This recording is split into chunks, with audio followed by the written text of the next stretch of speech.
Have you ever wondered why you're always exhausted no matter how hard you work? Why others seem to grow while you're stuck in the same loop, day after day? And here's the real kicker.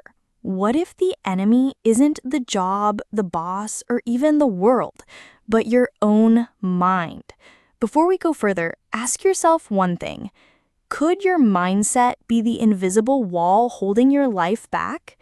And before we dive deeper into the details, if you, our listeners, don't want to miss out on more valuable insights like this in future episodes, don't forget to subscribe to our channel, Think and Rebound.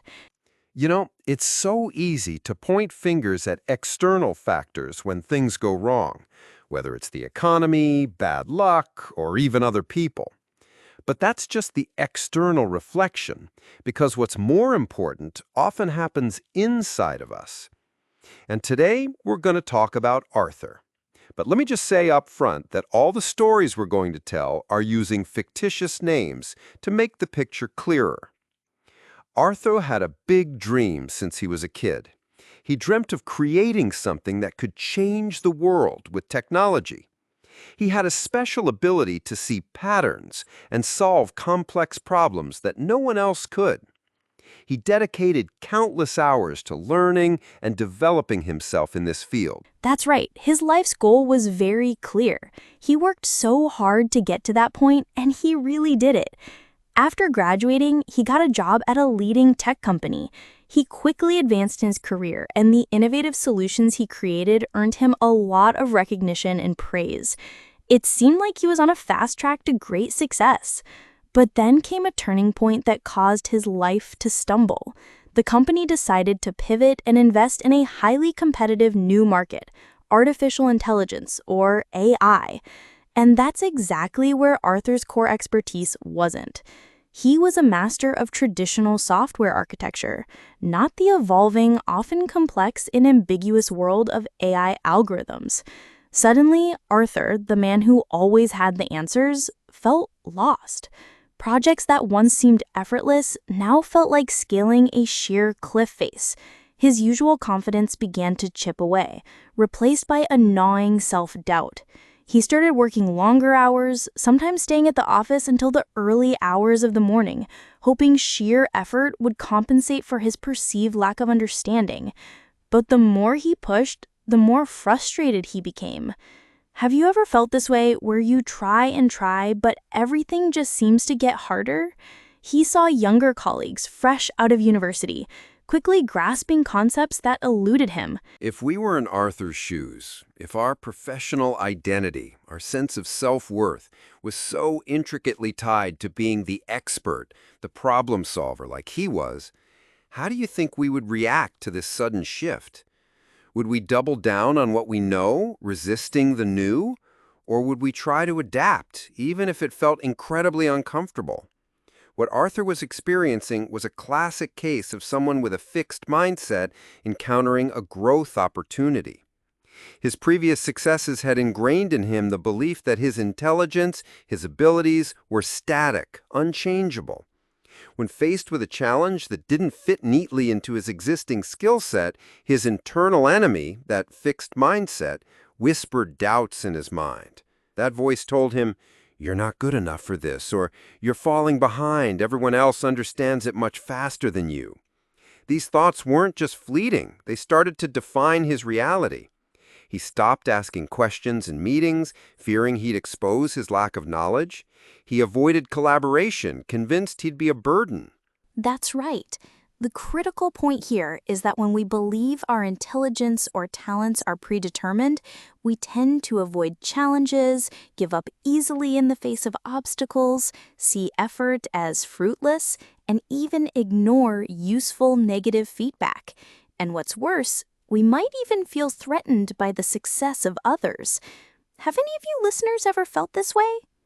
And what was the result for Arthur? He started making mistakes. Small ones at first, then larger ones. His once impeccable code became riddled with bugs. Deadlines were missed. His reputation, painstakingly built over years, began to crumble. He found himself in a spiral of increasing anxiety and decreased performance.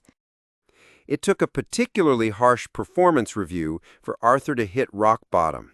His manager, a kind but direct woman named Eleanor, laid out all the facts to him. His work quality had declined, his attitude was becoming defensive, and he was clearly struggling. But instead of firing him, Eleanor offered a lifeline. She told Arthur, "Arthur, your talent is undeniable, but talent alone won't get you through this. You need to learn, to adapt, to be a beginner again. Are you willing to do that?" And how do we typically respond to that difficult period? Do we push through, embracing the discomfort as a sign of growth? Or do we retreat to our comfort zones, which only reinforces a fixed mindset? Arthur persevered. He started contributing to AI projects, initially with small, well-defined tasks. He wasn't afraid to admit when he didn't know something, and his willingness to learn quickly earned him respect from his peers. He started seeing failures not as proof of inadequacy, but as valuable feedback, opportunities to refine his understanding even further. Fast forward a year. Arthur was not only proficient in AI, but had become a key contributor to some of the company's most innovative AI solutions. He even led a team that developed a groundbreaking new AI model, a feat that would have been unimaginable just 12 months prior.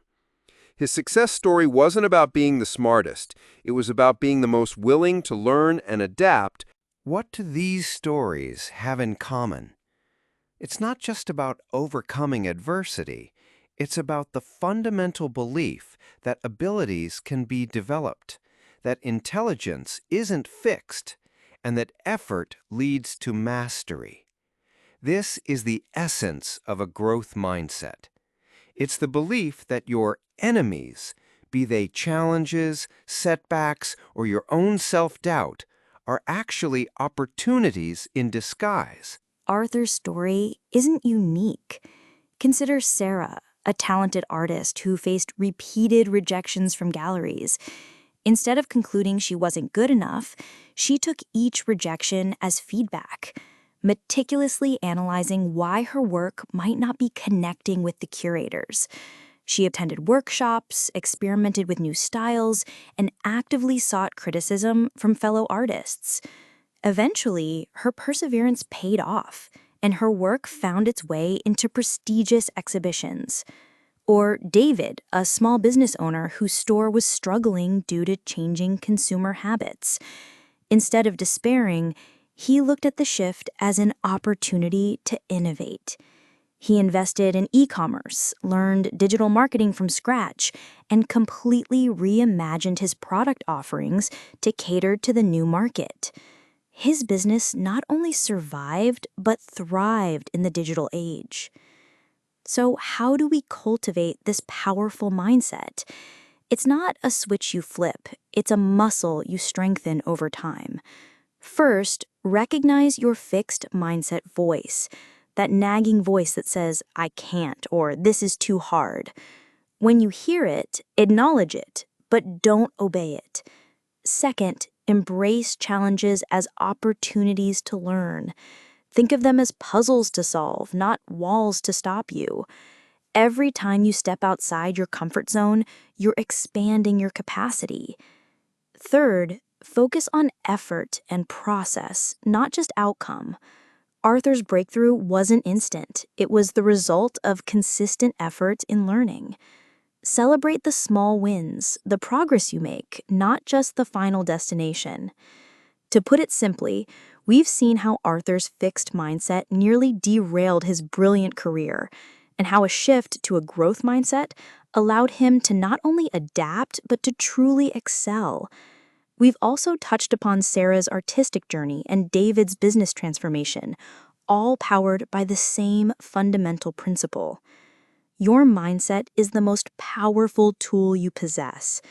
It's the lens through which you interpret every challenge, every setback, and every opportunity. It can be your greatest enemy, holding you back with fear and self-doubt, or your strongest ally, propelling you forward with resilience and a hunger for growth. I want you to choose just one thing from today's discussion that resonated most with you. Is it to start seeing challenges as learning opportunities? Is it to acknowledge your fixed mindset voice, but not let it control you? Or is it to simply be more open to seeking feedback? Pick one, just one small step, and commit to practicing it this week.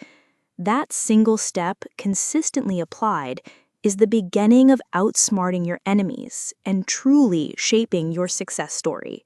Fourth, learn from feedback and criticism. Instead of getting defensive, ask yourself, what can I learn from this?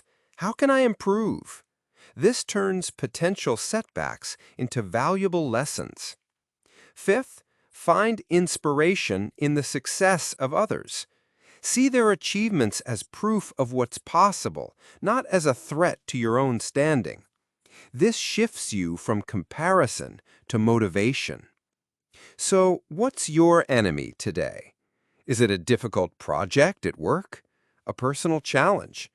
Or is it that nagging voice inside your head telling you, you can't?